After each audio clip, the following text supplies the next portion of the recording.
రంగాపురం జమీందారు రాజారావు కొత్తగా ముగ్గురిని పనిలో పెట్టుకున్నాడు.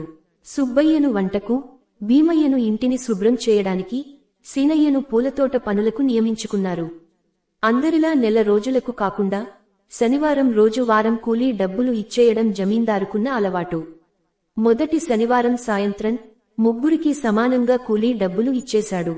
తర్వాత, సుబ్బయ్య, ఈ రోజు నీ వంట చాలా బావుంది, అందుకు అదనంగా ఈ బహుమతి అంటూ సుబ్బయ్యకు 100 రూపాయలు ఇచ్చాడు. తర్వాత రెండో శనివారం సాయంత్రం ఆ ముగ్గురికి కూలీ డబ్బులు ఇచ్చేశాడు. వారు వెళ్లబోతుండగా, భీమయ్య, ఈ రోజు ఇంటిని బాగా శుభ్రం చేశావు అంటూ 100 రూపాయలు అదనంగా ఇచ్చాడు. మూడో శనివారం రానే వచ్చింది. ముగ్గురు మరింత శ్రద్ధగా పని చేయసాగారు. సాయంత్రం ముగ్గురు కూలీ డబ్బులు తీసుకున్నారు.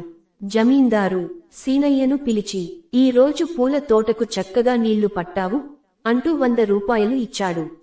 నాలుగో శనివారం కూడా జమీందారు సాయంత్రం ముగ్గురికి కూలీ డబ్బులు ఇచ్చేశాడు.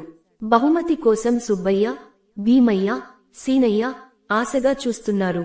రేపటి నుంచి మీ ముగ్గురు పనిలోకి రానవసరం లేదు అని జమీందారు అనడంతో వారంతా ఆశ్చర్యపోయారు. అయ్యా, ఎందుకని అని అడిగారు వారు.